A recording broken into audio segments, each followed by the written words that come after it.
when you say you try to understand how these industries work, how do they work? Just give us a brief How overview. do they work? Yeah, how do they work? Because Okay. again, none of us know. Just Give me an elevator pitch of how it works, right? Go. quick masterclass. Let's talk about publishing, because that's one that I can tell you a bit Yeah, more sure. clearly about how it works. Okay, so if you want to get a book published, for example, you've got a book, whether it's fiction or non-fiction, a novel, something you've been researching, and okay, you've got this idea for a book, you've maybe already written it or you've started writing it. Okay, so there's different ways you could get it published. You can go down the self-publishing route, and there's different avenues to do that. You can do that through Amazon. There's a few other places that now kind of help with self-publishing. And that's great if you've got everything ready and you want to be quick about it, you want to get it out there, and you're ready to go. However, the cons of that is then you've got to do all the marketing yourself. You've got to push that book as much as possible yourself. If you've got a big kind of audience already, then maybe you can do that because you know people are going to buy the book and read it. So that could be an option. Then there's kind of the crowdfunding side to publishing, which I've also been involved in with the Seek Colouring book with Colouring Culture, which came out last year, which was one of the first Seek Colouring books for adults. I should get that for my degree. Yeah, I should. Yeah. This might help with your colouring and staying Karen. in the line. You can give me that for my 30th birthday as a present. Yeah, there you go. Do it. It's beautiful. When you lose all your hair. That's what you can do. Just sit there colouring. It supports your mental health. So thank you. Definitely get it.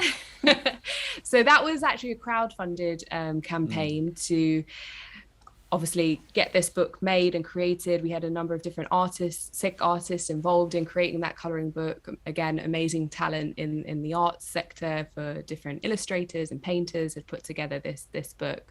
So that was crowdfunded, and that was the community, the Sangat, putting money in to make sure this book could be produced and then sent out and sold. Then there's the traditional route. So if you want to get into a traditional publishing house, so Penguin, Bonnier, Pan Macmillan, and there's lots of others. To do that, you actually need a literary agent. So just like you would have an agent if you're an actor to get you into movies, you would have a literary agent who supports you in getting your book taken up by a publisher. No way. I wouldn't have thought that. Yeah, so you can approach a publisher yourself. You can be like, okay, I've got this book idea. Do you want it? But the only concern there, and sometimes the danger there, is that there's no one who's going to have your back. The publishers could mess you around. There's lots of things involved in publishing, like the royalties and making sure you get the right cut, making sure everything's in the contracts the way that they should be. Obviously, if you're a first-time author, you don't know what should be in those contracts or not. So having an agent, having a good literary agent who's going to look out for all those things for you, has the expertise on those things, is the best place to start. And there's lots of different literary agencies across the UK, across the world. So you literally start emailing all of them, and you go to their websites. You can go to any literary agency's website and you'll find the different agents that they have, and you'll find which books that they're interested in. So if you do crime thrillers, you'd find the guy that can help you with crime thrillers. If you're writing feminist nonfiction, you'd find the agent who can support you with that. And then hopefully the agent says yes, they'll represent you. And then they will help you finesse a proposal, a pitch, to send to publishers. And this is basically any kind of pitch deck in any industry that you work in. There's all that stuff. Slides, all that stuff.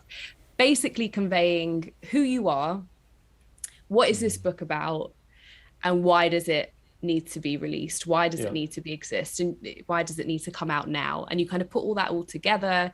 If you've got an audience already, that's great. But if you don't, that's okay too.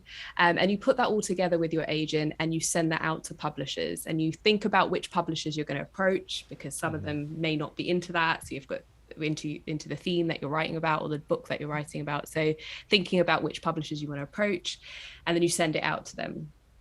And then it's a bit of the waiting game. Then it's seeing whether any of those publishers want to pick it up or not. So that's the kind of 3 different routes that I researched. I looked into crowdfunding, I looked into self-publishing, I looked into the traditional route. And I personally felt like the book that I've written, Brown Girl Like Me, I just really felt like it deserved to be in a big publishing house. And obviously the benefits of that is that it's going to get into shops, it's going to get into bookstores across the UK, across the world. They will support you with the marketing and the publicity. You get an editor who helps you really finesse that book to the best that it can be. And I just felt like this book really deserved that, and I really wanted to push for that. So yeah, that's a quick masterclass on how to get published. That was pretty good. I can't lie, that was pretty good. It's gonna be a good snippet, Indy.